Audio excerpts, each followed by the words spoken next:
Mark ಏನು ಮಾತಾಡ್ಬ ನಾವು ನೀವು 90% 22ನವರು. ನಮಸ್ಕಾರ. ನಮಸ್ಕಾರ. ನಮ್ಮ ಪರಿಚಯ ಮಾಕನಾಯ್ಕ, ಬೆಂಕಿಪುರ, ಹುಣಸೂರು ತಾಲೂಕು, ಬಿಳಿಕೆರೆ ಹೋಬಳಿ, ಎಂಥದ್ದು ಚಲಹಳ್ಳಿ ಪಂಚಾಯತಿ.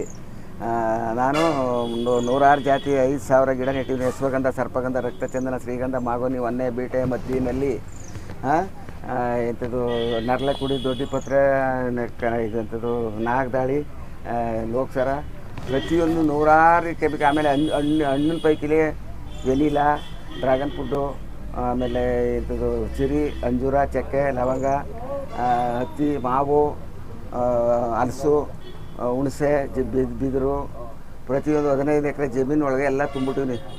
ಈ ಥರದಲ್ಲಿ ಆರೋಗ್ಯವಾಗಿರಿ, ಹಣವನ್ನು ಖರ್ಚು ಮಾಡೋಕ್ಕೆ ಹೋಗಬೇಡಿ, ಸತ್ಯವಾಗಿರಿ, ಧರ್ಮವಾಗಿ ನಡಿ, ಹಿಂದಕ್ಕೆ ಸುಳ್ಳು ಹೇಳ್ಬೇಡಿ, ಮುಂದಕ್ಕೆ ಕಾದಿರುತ್ತೆ. ಸತ್ಯ ಧರ್ಮದ ಬಿಟ್ಟರೆ ಯಾವಕ್ಕೊಬ್ಬರು ಸುಳ್ಳು ಹೇಳೋನು ಮಸಾಣ್ಕೋದ. ಯಾರು ಹರಿಶ್ಚಂದ್ರ ಸತ್ಯ ಹೇಳಿ ಮಸಾಣ್ಕೋದ, ಸುಳ್ಳು ಹೇಳ್ದನು ಕೌರವ ಮೆರೆದ, ದಾನ ಮಾಡಿ ಕಾರಣ ಅಮೃತ ಕಿತ್ತ. ಅಂಥದ್ರಲ್ಲಿ ನಾನು ಒಂದು 106 ಕತೆ ಮಾಡ್ತೀನಿ. ನಾನು ಹರಿಭಕ್ತಿ ಸಾರ, ಕಲಿಯುಗದ ಕಾಲಜ್ಞಾನ, ಮಾಂದಾತ, ಸತ್ಯರಥ, ಹರಿಶ್ಚಂದ್ರ ಕಾವ್ಯಗಳನ್ನು ಓದ್ತಾ ಇರ್ತೀನಿ. ನಾನು ಓದಿಲ್ಲ ಗುದ್ಲಿ ಮಾರ್ಕು. ಆದರೆ ನಾವು ನಮ್ಮ ಮನಸ್ಸಿನಲ್ಲಿ ನಾವೇ ಆರೋಗ್ಯವಾಗಿದ್ದರೆ ನಾವು ಹಣ ಇಲ್ಲೇ ಇರ್ತದೆ. ಆರೋಗ್ಯಕ್ಕೆ ಬಿಡ್ತು ಕೆಮಿಕಲ್ ಹಾಕೊಂಡು ಹೋಯ್ತು ಅಂದರೆ ನಾವು ಮುಟ್ಟೈತೀವಿ. ನಾವು ಬೋರ್ ಹೊಡ್ಸ್ಕೊತೀವಿ, ಹಂಗೈನಾಗಲ ಬೋರು ಮುಂಗೈಗತ್ರ ನೀರು ಮೈ ತುಂಬ ಸಾಲ, ಮನೆ ಜನಕ್ಕೆಲ್ಲ ಕಾಯಿಲ್ಲ, ತಂತಿ ಮೇಲೆ ಕರೆಂಟು ನಿಂತು ಮಾಡೋನು ರೈತ ಕುಂತುಣ್ಣು ಯಾವನೋ 20 ಪೈಸೆ ಆಗೋಯ್ತದೆ. ಆಯ್ತಾ, ಕೋರ್ಟ್ ಹೊಡೆದಾಡ್ಕೊಳ್ತೀವಿ, ಫಿರ್ಯಾದಿ ನಷ್ಟ, ಅಪರಾಧಿ ಕಷ್ಟ, ಲಾಯರ್ ಅದೃಷ್ಟ, ಜಡ್ತಿ ಇಷ್ಟ, ಕೋರ್ಟ್ಗೆ ಹೋದ್ರೆ ಇಬ್ಬರು ನಷ್ಟ. ಸತ್ಯ ಧರ್ಮದಿಂದ ನಡೀರಿ, ನಿಜವಾಗಿ ನಡೀರಿ, ಭೂಮಿಗೆ ಇರಿ. ಪಾರಿನ್ಗೆ ಹೋಗ್ಬಿಟ್ಟು ಪರದಾಡ್ಕೊಬರ್ಬೇಡಿ. ಅಲ್ಲೋದ್ರೆ ಒಂದು ಸೌಟು ಇದಕ್ಕೆ ಎಂಥದ್ದು ಮಸಾಲೆ ಇದು ಅಂದ್ಬಿಟ್ಟು 200 ರೂಪಾಯಿ ತಗೋತಾರೆ. 3 ಲಕ್ಷ ಇದಿರ್ತಾ ಅಲ್ಲ, ಕೆಮಿಕಲ್ ಹಾಕಿ ಎಲ್ಲ ಇದಾಗಿ ಉಕ್ರೆಗೂ ಹೊಡೆದಾಟ ಬಂದ್ಬಿಟ್ಟು ಇಲ್ಲಿಗೆ ಓಡಿ ಬಂದರು. 31 ಲಕ್ಷ ಕಟ್ಟೋದ್ರೊಳಗೆ ಸತ್ತೋಗಿವಿ ನಮ್ಮ ಕಡೆಯವ್ರಿಗೆ. ಒಬ್ಬರು ಒಡಬಂಬಿಡಿಗಿಲ್ಲ ನಾವು, ಯಾರನ್ನು ಕೊಟ್ಟು ಇದು ಮಾಡಿ ಯಾಕೆ ಪಾಡು ಅವು ಕರ್ಕೊಬಂದು ಕೇಳಿದ್ರೆ ಭತ್ತ ಎತ್ತರಲ್ಲಿ ಬೆಳೆದಪ್ಪ ಅಂದರೆ ಮರದಲ್ಲಿ ಬೆಳೀತದೆ ಅಂತಾರೆ, ಗೊತ್ತಿರಕ್ಕಿಲ್ಲ ಅವ್ರಿಗೆ. ಆರೋಗ್ಯವಾಗಿ ಅಗ್ರಿಕಲ್ಚರ್ ಮಾಡಿಸಿ, ತಂದೆ ತಾಯಿ ನೋಡಿ ಅಚ್ಚಿಗಟ್ಟ ಬಾಳಾಟ ಮಾಡ್ಕೊಂಡೋಗಿ ಬದುಕಾಟ ಮಾಡಿ ಹೆಂಡ್ತಿ ಮಕ್ಕಳು ಚೆನ್ನಾಗಿ ಸಾಕಿ ಸ್ಟೈಲಾಗಿ ಪೈಲಾಗಿ ಲವ್ ಆಗಿ ನೋವು ಸಿಕ್ಕಾಕಬೇಡಿ. ಭೂಮಿ ಇರೋನು ಭೂಲೋಕದಲ್ಲಿ ಸತ್ತಂಗೆ, ಭೂಮಿ ಕಳ್ಕೊಂಡವನ್ನ ಇದ್ರೂ ಸತ್ತಂಗೆ. ಎಲ್ಲ ಕೆಮಿಕಲ್ ಹೊಡಿಬೇಡಿ. ಸಾವಯವದಲ್ಲಿ ಮಾಡಿ ಸಂಸಾರದಲ್ಲಿ ಮರ ಗಿಡ ನೆಡಿ, ವೃಕ್ಷ ನೆಡಿ, ಲಕ್ಷ ನೋಡಿ, ವೃಕ್ಷ ಕಡೀರಿ, ಭಿಕ್ಷೆ ಬೇಡಿ. ಇದರಂಥದ್ದು ಬ್ರಿಟಿಷ್ನವ್ರು ಬಂದು ಚಿನ್ನ ಚಿಗ್ರನ್ನು ಹೊತ್ಕೊಂಡ್ರು. ಈಗ ನಮಗೆ ಆಂಧ್ರದವ್ರು ಬಂದ್ಬಿಟ್ಟು ಗೆಡ್ಡೆಯನ್ನು ಕಡಿಸ್ರು, ಹೊಗೆ ಸೊಪ್ಪಿಗೆ BP ಶುಗರ್ ಬತ್ತು. ಈಗ ಕೇರಳದವ್ರು ಬಂದು ಶುಂಠಿ ಹಾಕ್ಬಿಟ್ಟು ಆಟು ಪೈಟು ಬೀಟು ಆಪ್ರೇಷನ್ ಎಲ್ಲ ತೀವ್ರೋಗದೆ. ಡಾಕ್ಟ್ರೆ ಸಾಲು ನಿಂತ್ಕೋತಾರೆ, ಸತ್ತೋದವ್ರ ಒಳಕ್ಕೆ ಕೋಮ್ಗೆ ಹಾಕ್ತಾರೆ, ದುಡ್ಡು ಕಿತ್ಕೋತಾರೆ. ಇತ್ತಗೆ ಬರ್ತಾರೆ, ಮುಟ್ಟಿದ 3000, ಎತ್ತಿನ ಕೆರೆದ್ರೆ 6 ಲಕ್ಷ ಹೊಲ ಗದ್ದೆ ಮಾರ್ತೀವಿ. ಆರೋಗ್ಯವಾಗಿರಿ, ಹಣ ಇದ್ದರೂ ಅಚ್ಚುಕಟ್ಟಾಗಿ ಬಾಳಿ ಊಟ ತಿನ್ನಿ ಆರೋಗ್ಯವಾಗಿ ಮಾಡಿ ಸಾವಯವದಲ್ಲಿ ಸಂಸಾರ ಮಾಡಿ. ಕಾಲೇಜ್ ಗಂಟೆ ಓದಲಿ, ಮೇಟ್ಲೆತ್ತದ್ಮೇಲೆ ಮುಗಿತು. ಅವ್ರು ಸಿಟಿಗೆ ಹೋದ್ಮೇಲೆ ಪಾನಿಪುರಿ ಅಂದರೆ ತಂದೆ ತಾಯಿ ನೋಡಿಕ್ಕಿಲ್ಲ. ಚೆನ್ನಾಗಿ ಬಾಳಿ ಬದುಕಿ ನೋಡಿ. ನನಗೆ 82 ವರ್ಷ ಏಜು, ಹೆಂಗಿದ್ದನು, ಒಂದು BP ಇಲ್ಲ, ಶುಗರ್ ಇಲ್ಲ. ಈ ಥರದಲ್ಲಿ ಬಾಳಾಟ ಮಾಡ್ಕೊಂಡು ಮಾಡ್ಕೊಂಡು ಒಳ್ಳೆ ಗಳಿಸು, ಬಳಸು, ಉಳಿಸು. ಖರ್ಚು ಮಾಡೋಕೆ ಕುಡಿಬೇಡಿ, ತಿನ್ನಬೇಡಿ, ಸೇದಬೇಡಿ. ನೋಡಿ, ನಾನು ಚಪ್ಪಲಿ ಮೆಟ್ಟಿಲ್ಲ, ಸತ್ಯ ಬುಡಿಕಿಲ್ಲ, ಕೊಡ್ತಣಿ ಮೋಸ ಮಾಡಿಕಿಲ್ಲ, ಇಡ್ತೀನಿ, ತಡ ಆಗ್ಬೋದು ಅಷ್ಟೇ. ಮಗ MA B.Ed, ಅವ್ನು ಲೆಕ್ಚರ್ ಆಗವನೆ, ಮಗಳು M.Com, ಇಬ್ಬರಾಗ ಹೇಳ್ತಿರೋ. ಹೆಂಗಿದ್ದೇನೆ ನಾನು ಆ ಥರ ಇರಬೇಕು. ಆರೋಗ್ಯ ಇದ್ದರೆ ಭಾಗ್ಯ ಸಂಪನ್ನ ಮಾಡಮ್ಮ. ನೀವು ಸುಳ್ಳು ಹೇಳಿ ಮೋಸ ಹೇಳಿ ಯಾವ್ಯಾವ್ದು ಮಾಡೋಕ್ಕೋಗ್ಬೇಡಿ, ಸತ್ಯವಾಗಿರಿ. ಇಷ್ಟೇ ನನ್ನ ಸಾಕು. ಇಷ್ಟು ನಮಸ್ಕಾರ. ಈಗ 15 ಎಕರೆಯಲ್ಲಿ ಎಷ್ಟು ಬೆಳೆ ಬೆಳೆದಿದ್ದೀರಾ? ಎಷ್ಟು ಥರ ಬೆಳೆದಿದ್ದೀರಾ?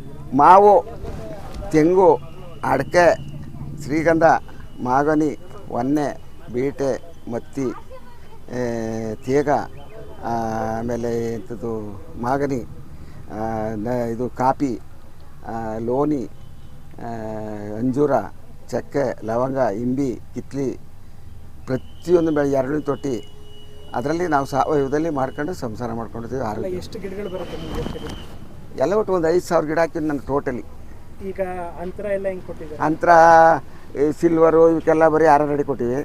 ತೇಗ ಅವಕ್ಕೆಲ್ಲ ಸುತ್ತಳತೆ, ಮಾಗನಿ, ಶ್ರೀಗಂಧ ಆ ಥರ ಎಲ್ಲ ಮಾಡ್ಕೊಂಡು. ಆಮೇಲೆ ಕೃಷಿ ಹೊಂಡ, ಜೇನು ಸಾಕಿವ್ನಿ. ಪ್ರತಿಯೊಂದು ಎಲ್ಲ ಆರೋಗ್ಯ ಸಂಸಾರದಲ್ಲಿ ರೋಗ ದೂರ ಇರಿಸಿವಿ. ಇಷ್ಟೇ. ಸರಿ, ಇದಕ್ಕೆಲ್ಲ ಗೊಬ್ಬರ ಹೆಂಗೆ ಕೊಡ್ತೀರಾ? ಗೊಬ್ಬರ ಎಲ್ಲ ಎರೆಹುಳಿನ ಗೊಬ್ಬರ, ದನಿನ ಗೊಬ್ಬರ, ಕೊಟ್ಟಿಗೆ ಗೊಬ್ಬರ ಬಿಟ್ಟರೆ ಏನು ಹಾಕಲ್ಲ ಕೆಮಿಕಲ್ಲ. ಗಂಜಲ, ಬೇವಿನ ಸೊಪ್ಪು, ಬೆಲ್ಲ, ಮಜ್ಜಿಗೆ, ಬಜೆ ಎರಡು ಕುಟ್ಟಿ ಉನಿ ಹಾಕ್ಬಿಡೋದು. ಉನಿ ಹಾಕ್ಬಿಟ್ಟು 1 ವಾರ ಕಳೆದ್ಬಿಟ್ರೆ ಅವರು ನಮ್ಮ ಕಡೆಯವರೆ. ಆಗ ಅದು ಮಾಡಿದಾಗ ಅದು ಬಂದಾಗ ಮೇಲೆ ಹೊಡೆದ್ರೆ ಯಾವ ರೋಗನೂ ಬರಲ್ಲ, ಎರೆಹುಳ ಸಾಯಲ್ಲ, ಆರೋಗ್ಯ ಚೆನ್ನಾಗಿರುತ್ತೆ. ಮಣ್ಣು ಅಣಬೆ ಹೇಳ್ಬೇಕು, ಅಣಬೆ ಬೆಳಿತೀನಿ. ಅದೇನು ಬೆಳೆ ಅದನ್ನು ಬೆಳಿತೀನಿ. ಪ್ರತಿಯೊಂದು ಕುರಿ ಸಾಕೀನಿ, ದನ ಸಾಕೀನಿ, ಎಂಥದ್ದು ಕೋಳಿ ಸಾಕೀನಿ, ನಾಟಿ ಕೊಳಿತೀನಿ. ಫಾರಮ್ ಕೊಳಿತಿದ್ರೆ ಕಾಯಿಲ ಎಲ್ಲ ಮೆಡಿಸಿನಲ್ಲಿ ಬೆಳೆದಿರುತ್ತೆ. ಈಗ ಬೆಳೆದು ನೋಡಿ ರೋಗ ಎಲ್ಲ ಹಿಂಗೆ ಬಂದಿದೆ, ಹಿಂಗೆಲ್ಲ ಬಂದ್ಬಿಡುತ್ತೆ. ಅನ್ನ ಆಹಾರಗಳ ಉಣ್ಕೊಂಡು ಅಚ್ಚುಕಟ್ಟಾಗಿ ಮುದ್ದೆ ತಿನ್ನಿ, ನಿದ್ದೆ ಮಾಡಿ. ಸಾಲ ಮಾಡಿಬಿಡಿ, ಸಂಸಾರ ಸತ್ತೋಯ್ತದೆ. ನಿದ್ದೆ ಬಡ್ಡಿ ಕಟ್ಟಿ ಆಯ್ತದೆ. ಬ್ಯಾಂಕ್ ಹೋಯ್ತು ಅಂದ್ರೆ ಅವ್ರು ಹೊಂದ್ಕೊಂಬತ್ತು ಬಡ್ಡಿ ಬರೆದು 1 ವರ್ಷ ಕಟ್ಟಿಲ್ಲ ಅಂದರೆ ಡಬಲ್ ಹೊಂಟಾಯ್ತು. ಆಗ ಏನು ಮಾಡೋದು, ಹಂಗೆ ಆಗ್ಬಿಡ್ತೀವಿ. ಕಷ್ಟ ಕುಡಿಬೇಡಿ, ತಿನ್ನಬೇಡಿ. ಆರೋಗ್ಯ ಭಾಗ್ಯ ಇದ್ದರೆ ಬೇರೆ ಭಾಗ್ಯ ಸಂಪಾದನೆ ಮಾಡ್ಬೋದು. ಇವಾಗ ಇಷ್ಟೊಂದು ಬೆಳೆ ಬೆಳೆದಿದ್ದೀರಲ್ಲ, ಅದರಿಂದ ಆದಾಯ ಏನಾದರೂ ಬರ್ತಾ ಇದೆಯಾ? ಆದಾಯ ಇವಾಗ ಮಾವಿನ ಗಿಡದಲ್ಲಿ ಬರ್ತದೆ, ಡ್ರ್ಯಾಗನ್ ಫ್ರೂಟಲ್ಲಿ ಬರ್ತದೆ, ಆಮೇಲೆ ಹಸು ಕಟ್ಟಿವಿ ಹಾಲಲ್ಲಿ ಬರ್ತದೆ, ಕೋಳಿಲಿ ಬರ್ತದೆ. ಪ್ರತಿಯೊಂದು ಯಾವುದು ಕೊಂಡಂಗಿಲ್ಲ ಏನಾಗಿಲ್ಲ, ಆರೋಗ್ಯವಾಗಿ ಇಟ್ಕೊಂಡು ನಾವು ನಮ್ಮ ಇದಕ್ಕೆ ಚಕ್ಕೆ ಲವಂಗ ಪ್ರತಿಯೊಂದು ಗಿಡನೂ ಹಾಕ್ತೀನಿ. ಎಲ್ಲಿ ಮಾರ್ತೀರಾ ಇದನ್ನೆಲ್ಲ? ಇಷ್ಟೊಂದು ಬೆಳೆಗಳು ವಿವಿಧವಾಗಿ ಬೆಳೆದ್ರೆ ನಾನು APMSಗೆ ಹಾಕ್ತೀನಿ. ಇನ್ನೂ ಬರೋದು ಅದೇ, ಬಿಡೋದು ಅದೇ. ಈ ಥರ ಬಂದಾಗೆ ಮೌಲ್ಯವರ್ಧನೆ ಮಾಡ್ಕೊಳ್ಳೋದು. ಗೀಟಕ್ಕಿಲ್ಲ ಅದನ್ನು APMSಗೆ ಆದರೆ ಕಡಿಮೆ ಕೇಳ್ತಾರೆ. ಇಲ್ಲಿ ಮಾಡಿದ್ರೆ ಮೂವರ್ನಲ್ಲಿ ಮಾರ್ತೀನಿ. ಡಾಕ್ಟ್ರುಗಳು, ಇಂಜಿನಿಯರು, ಅಣಬೆ ಈಗ ಮೊಸರು ಅದೆಲ್ಲ ಡಾಕ್ಟ್ರುಗಳು ತಗೋತಾರೆ. ಆಫೀಸ್ನವರೆಲ್ಲ ಫೋನ್ ಮಾಡ್ತಾರೆ, ತಗೊಂಡೋಗಿ ಕೊಡ್ತೀನಿ. ಸೊ ಇದನ್ನೆಲ್ಲ ವ್ಯಾಪಾರ ನೀವು ನೇರವಾಗಿ ಮಾಡ್ತೀನಿ. ಅಲ್ಲಿಗೂ ಬರ್ತಾರೆ, ಗಿಡ ಮಾಡ್ತಾರೆ.